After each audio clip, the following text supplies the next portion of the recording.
चलिए मंगलाचरण करते हैं।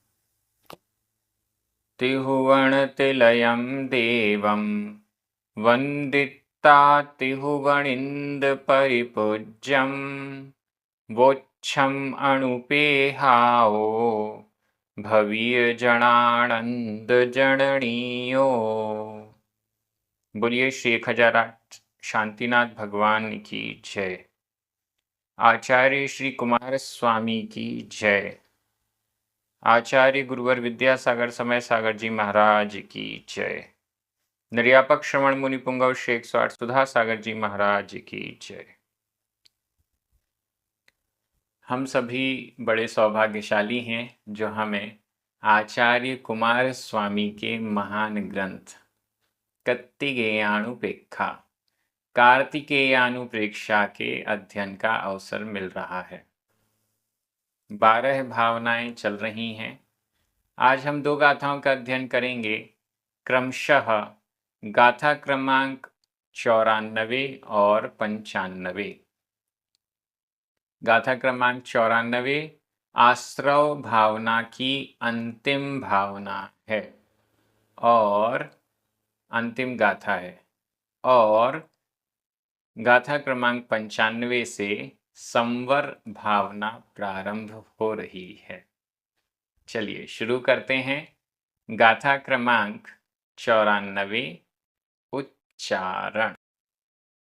एदे एदे मोहय मोहय भावा मोहय भावा मोहय भावा जो जो परिवज्जेयी आधा जा पूरा जा परिवज्जेयी परिवज्जेयी उवसमे उवसमे लीणो लीणो हेयं हेयं ति ति मर्णमाणो आधाणा पुराणा मर्णमाणो मर्णमाणो आसव आसव अणुवेहणम अणुवेहणम आसव अणुवेहणम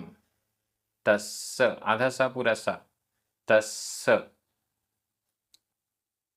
एदे मोहय भावा एदे मोहय भावा जो परिवज्जेयी उवसमे लीणो जो परिवज्जेयी उवसमे लीणो हेयं तिमर्णमाणो हेयं तिमर्णमाणो आसव अणुवेहणं तस्स आसव अणुवेहणं तस्स। बहुत अच्छी गाथा। आश्रव अनुप्रेक्षा पूर्ण हो रही है यहाँ पे।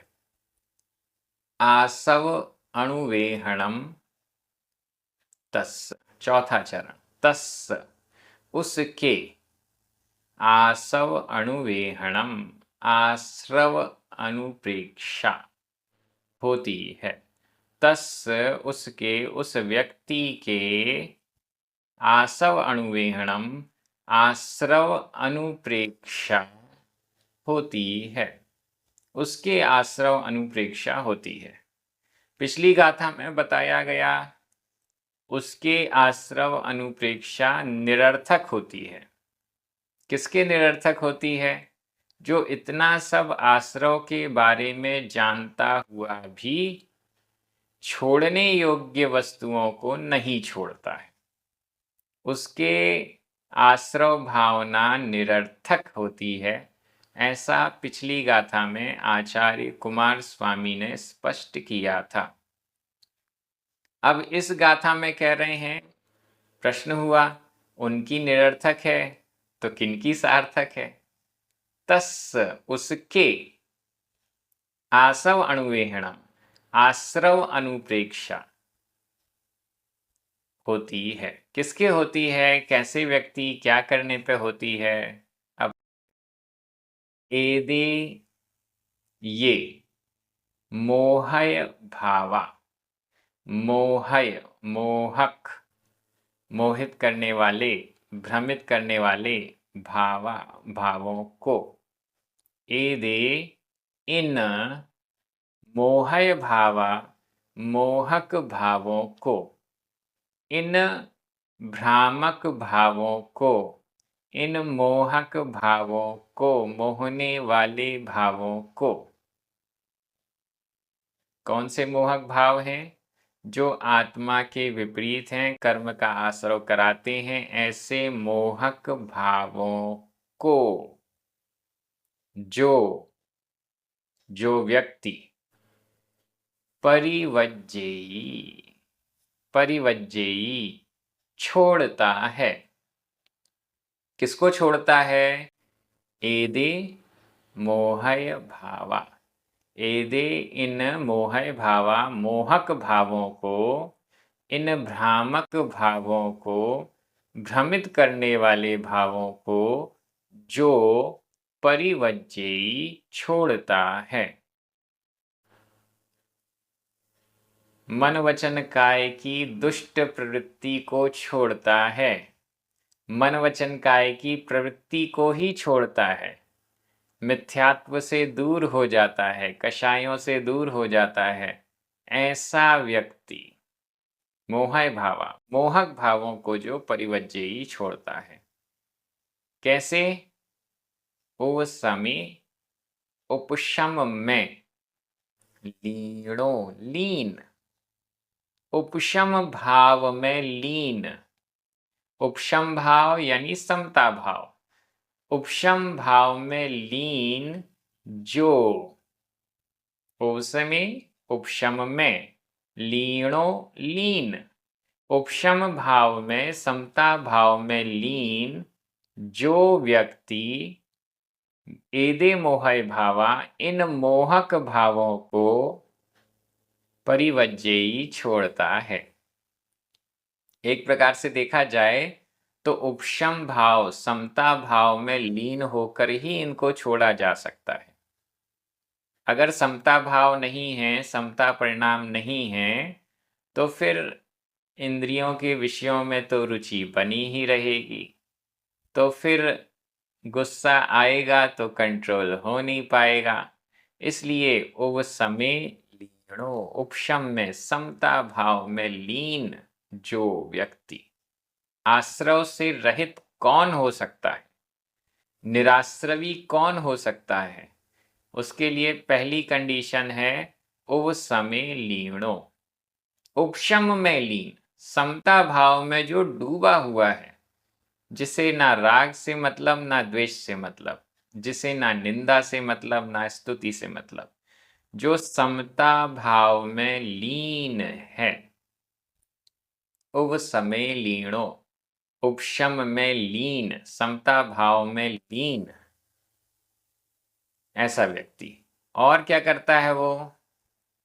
हेयम ति, हेय ति, इस प्रकार, मर्णमाणो, मर्णमाणो मानता हुआ, मर्णमाणो यह वर्तमान कृदंत का प्रयोग है। मानता हुआ, क्या मानता हुआ? हेयम, हेय, छोड़ने योग्य, ति, इस प्रकार, मर्णमाणो मानता हुआ। किसको हेय मान रहा है? एदे मोहय भावा, इन मोहक भावों को, इन भ्रामक भावों को, इन आश्रवों को, हेयम ति मर्णमाणो, हेयम, हेय हैं, छोड़ने योग्य हैं, ति, इस प्रकार, मर्णमाणो मानता हुआ, समझता हुआ, जो ओ समय लीनो, जो व्यक्ति उपशम भाव में, समता भाव में लीन है और इन मोहय भावा, एदे मोहय भावा, इन मोहक भावों को परिवज्जेयी छोड़ता है, तस्, उसके, आसव अनुवेहणम, उसके आश्रव अनुप्रेक्षा होती है, उस व्यक्ति के ही आश्रव भावना होती है।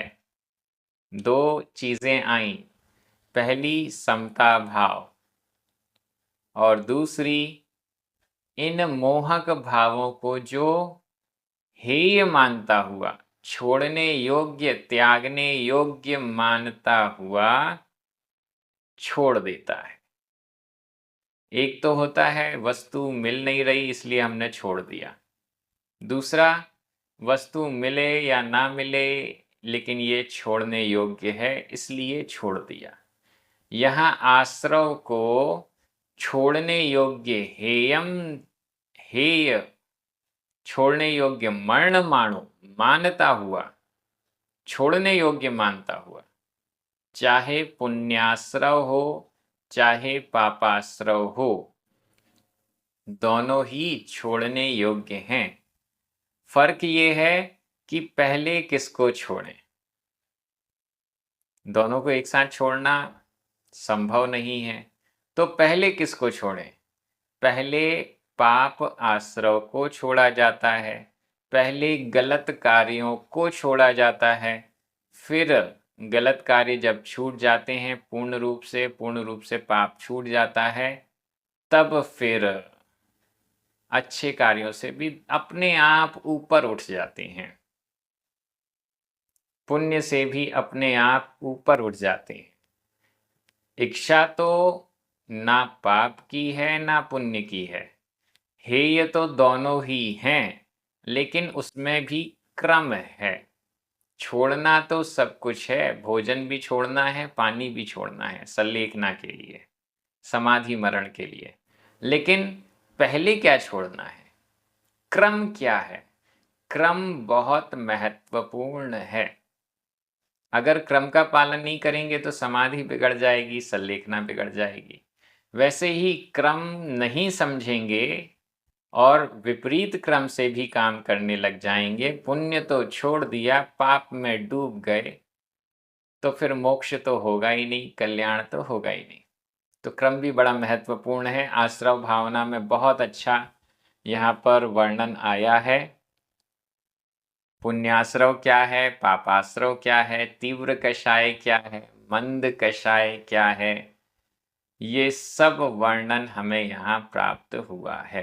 और इस अंतिम गाथा में स्पष्ट कर दिया गया, जो इन मोहक भावों को छोड़ता है उसके ही आश्रव भावना होती है, सार्थक होती है, सफल होती है। गाथा का अर्थ हो गया, व्याकरण की दृष्टि से देखते हैं।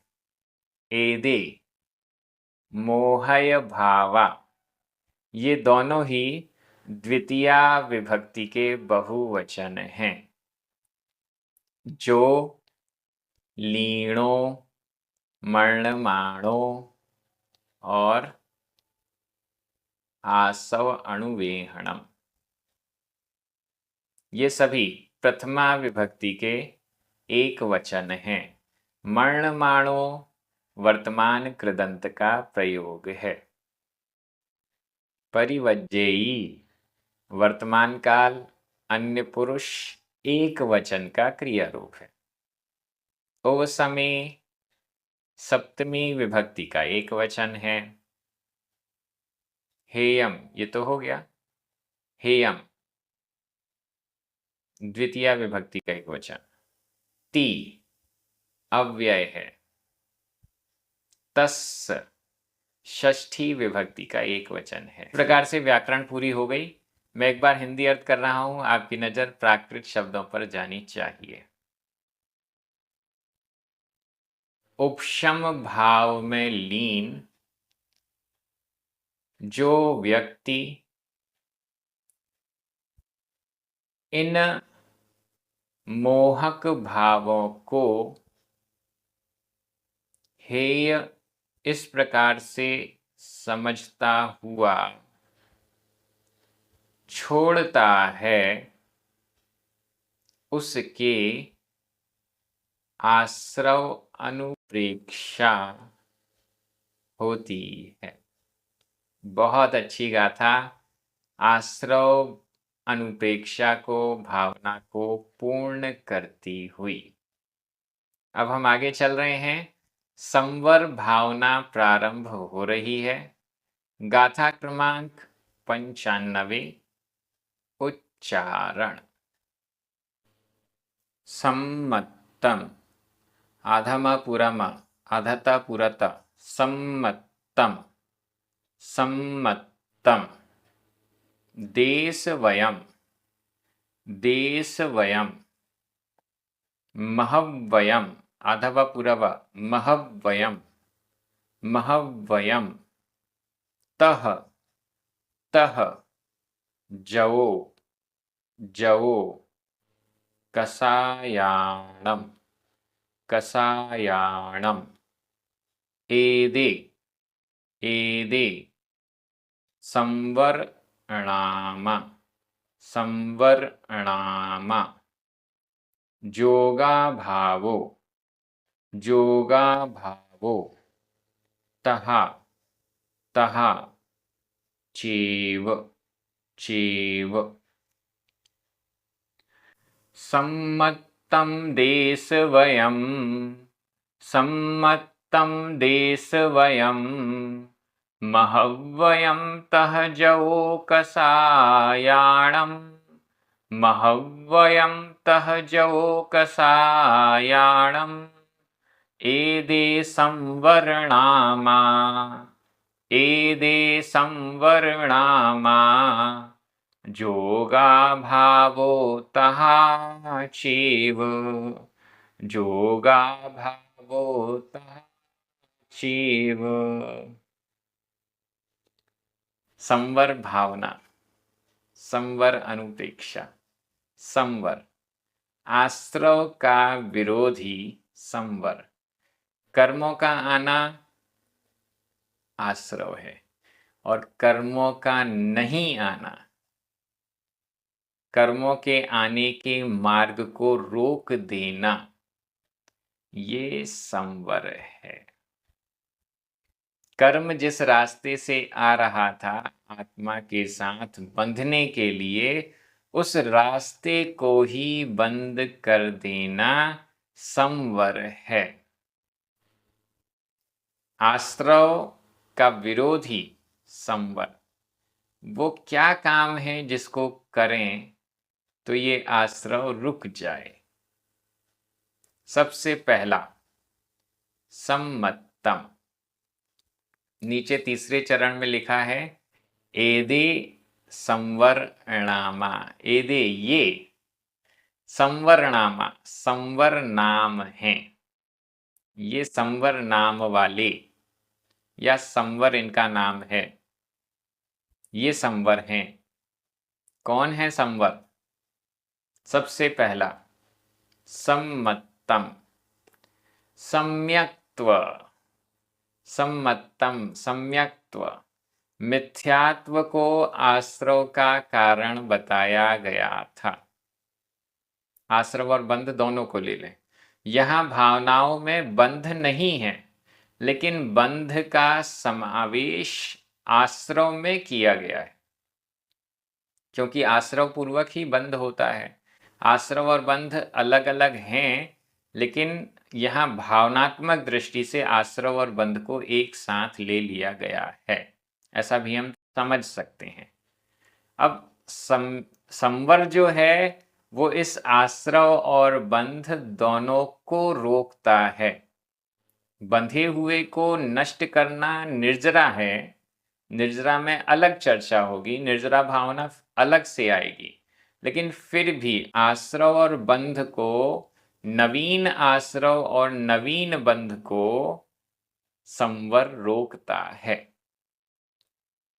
संवर सबसे पहला सम्मतम, सम्यक्त्व, सही धारणा, सच्चे देव शास्त्र गुरु पर सही श्रद्धान, 7 तत्वों पर सही श्रद्धान। जैसा जिनेंद्र भगवान ने, सर्वज्ञ भगवान ने कहा है, वैसा ही तत्वों का स्वरूप जानना, समझना, श्रद्धान करना सम्यक्त्व है। सबसे पहला संवर यहाँ सम्यक्त्व कहा गया है। सम्यक दर्शन को ही पहला संवर कहा गया है। सम्यक दर्शन के बिना आगे के जो भी बताए गए हैं वो प्रकट होते ही नहीं हैं। मिथ्यात्व हटे बिना धर्म की शुरुआत ही नहीं हो पाती है, संवर की शुरुआत ही नहीं हो पाती है। संवर की शुरुआत सम्यक्त्व से है, इसलिए सबसे पहले सम्मतम, संवर अनुप्रेक्षा ही स्टार्ट की गई है सम्मतम शब्द से, सम्यक्त्व। इसके बाद देशवयम, देशव्रत, देशव्रत 5 पापों का स्थूल रूप से त्याग करना देशव्रत कहलाता है। श्रावकों के व्रत, गृहस्थ होते हुए भी जितना पापों का त्याग किया जा सकता है उसे देशव्रत कहते हैं। स्थूल रूप से 5 पाप का त्याग देशव्रत है। एक देश रूप से पाप का त्याग किया है, देशव्रत 5म गुण स्थान हम कह सकते हैं। सम्यक्त्व 4था गुण स्थान से लेकर आगे तक, देशव्रत 5म गुण स्थान, 5म गुण स्थान वाले देशव्रती होते हैं। गृहस्थ अवस्था में भी देशव्रत का पालन किया जा सकता है। महिलाएं भी देशव्रत का पालन कर सकती हैं।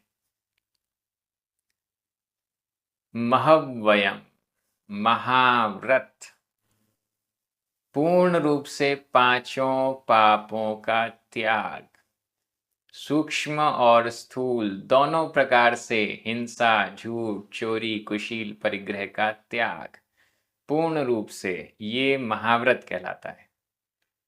ये भी गृहस्थी में तो नहीं हो सकता, गृह त्याग पूर्वक ही महाव्रत का पालन होता है। गृहस्थ अवस्था में देश व्रतों का पालन किया जा सकता है, गृह त्याग करके ही महाव्रतों का पालन किया जा सकता है। ये एक के बाद एक संवर के नाम हैं, मतलब संवर हैं, संवर के नाम यानी संवर हैं। ये संवर हैं, ये कर्मों के आने को रोकते हैं, मोक्ष मार्ग में आगे बढ़ाते हैं। तह, तथा, जओ, जय, कषायाणम, कषायों की विजय, कषायों की विजय, कषायों की मतलब कषायों पर विजय। यहाँ अर्थ तो है कषायों पर, लेकिन विभक्ति लगाई है षष्ठी, अर्थ जाएगा सप्तमी विभक्ति में। कषायों पर विजय प्राप्त करना। कब होगा कषायों पर विजय? ये तो क्रम बनाया गया है, पहले महाव्रत, पहले सम्यक्त्व, फिर देशव्रत, फिर महाव्रत, और महाव्रत जो पालन करता है वह आगे चलकर जओ कषायाणम, कषायों पर विजय प्राप्त करता है। महाव्रतों का पालन जो नहीं कर रहा है, गृहस्थ अवस्था में है, वो कषायों पर विजय प्राप्त नहीं कर सकता। थोड़ा बहुत कषाय कम कर सकता है, मंद कषाई हो सकता है, लेकिन जओ जय, कषायों पर विजय, क्रोध पर विजय, मान पर विजय, माया और लोभ पर विजय महाव्रत वाले मुनिराज ही कर सकते हैं। ये भी संवर है, एदे संवर नामा, ये संवर नाम वाले हैं। और कौन है संवर? जोगा भावो, तहा तथा, तहा तथा, जोगा भावो चेव ही, तथा और जोगा भावो चेव, जोगा भावो का हम संधि विच्छेद कर लेते हैं। जोग, गा में छोटा आ, अभावो छोटा आ, 2 छोटे आ मिलकर बड़ा आ हो गया, जोग अभावो, जोगा भावो, जोग यानी योग, योग का अभाव, योग यानी मन वचन काया की प्रवृत्ति। आश्रव भावना के विषय में योग से ही प्रारंभ किया गया था, मन वचन काया की प्रवृत्ति। जोग का अभाव, योग का अभाव कब होता है? योग का अभाव 13वें गुणस्थान के अंत में योग का अभाव होता है, और फिर 14वां गुणस्थान प्रकट हो जाता है, अयोग केवली। वर्तमान में योग का अभाव नहीं हो सकता, लेकिन योग की अशुभ प्रवृत्तियों को रोका जा सकता है, शुभ प्रवृत्तियों को भी कुछ समय के लिए रोका जा सकता है ध्यान आदि की अवस्था में, लेकिन पूर्ण रूप से योग का अभाव तो नहीं किया जा सकता। कुछ समय के लिए योग को रोका जा सकता है जरूर, उसके लिए भी बहुत प्रैक्टिस चाहिए, उसके लिए भी 5 पापों का त्याग, महाव्रत चाहिए, कषायों पर विजय चाहिए। इसके बाद फिर योग का अभाव वाला नंबर आएगा। ये भी संवरनामा, एदे संवरनामा, ये संवर नाम है, ये संवर हैं, क्रमशः ये संवर हैं, क्रमशः ये आश्रव के द्वारों को बंद कर रहे हैं। सम्यक्त्व, देशव्रत, महाव्रत, कषायों पर विजय, योग का अभाव, ये सभी संवर नाम वाले हैं। एकदम क्लियर गाथा। इसके बिना संवर होगा नहीं, इसके बिना मोक्ष होगा नहीं। कोई चाहे घर में रहते रहते मोक्ष चला जाए, असंभव है। कोई चाहे कि उसे मुनि बनना ही नहीं पड़े, पाप का त्याग करना ही नहीं पड़े, परिग्रह रखे रहा हो, परिग्रह छोड़ना नहीं हो जिसे, वो मोक्ष चला जाए, संभव नहीं है। 5 पापों का त्याग करना ही पड़ेगा, मिथ्यात्व से छूटना ही होगा, सम्यक्त्व धारण करना ही होगा। स्टार्ट तो यहीं से होगा। इसके बाद देशव्रत, महाव्रत और कषायों का अभाव, और फिर योग का अभाव। ये सब संवर नाम वाले हैं। बहुत अच्छी गाथा है, व्याकरण की दृष्टि से देख लीजिए। सम्मत्तम, देशवयम, महव्वयम, जवो, जोगा भावो, ये सभी प्रथमा विभक्ति के एक वचन हैं। तह, तहा, चेव, ये सभी अव्यय हैं। कसायाणम षष्ठी विभक्ति का बहुवचन है, लेकिन इसका अर्थ सप्तमी विभक्ति के बहुवचन में किया गया है। और क्या रह गया? एदे संवरनामा, ये दोनों ही प्रथमा विभक्ति के बहुवचन हैं। लीजिए, पूरी हो गई हमारी व्याकरण भी। मैं हिंदी अर्थ कर रहा हूं, आपकी नजर प्राकृत शब्दों पर जानी चाहिए। सम्यक्त्व, देशव्रत, महाव्रत तथा कषायों पर विजय तथा योग का अभाव ही, ये सब संवर नाम वाले हैं। ये पूरा संवर का परिवार है। आगे संवर की बहुत अच्छी व्याख्या आ रही है। संवर भावना में क्या क्या होता है। संवर तो ग्रहण करने योग्य है, आश्रव तो छोड़ने योग्य था, संवर ग्रहण करने योग्य है। कैसे आगे बढ़ा जाए संवर के मार्ग में, मोक्ष मार्ग में, ये सारी चर्चाएं यहाँ पर आने वाली हैं। आप सभी बड़े आनंद के साथ प्राकृत भाषा की दृष्टि से एक एक शब्द को समझते हुए इन गाथाओं का स्वाध्याय कर रहे हैं। ये क्रम इसी प्रकार से जारी रहेगा। अपने मित्रों को, परिचितों को, सभी को इस स्वाध्याय से जोड़िए। प्राकृत प्रशिक्षण यूट्यूब चैनल को जरूर सब्सक्राइब कीजिए। जिनवाणी स्तुति करें, 9 बार अणुमुकार मंत्र पढ़ें। सभी को जय जिनेन्द्र।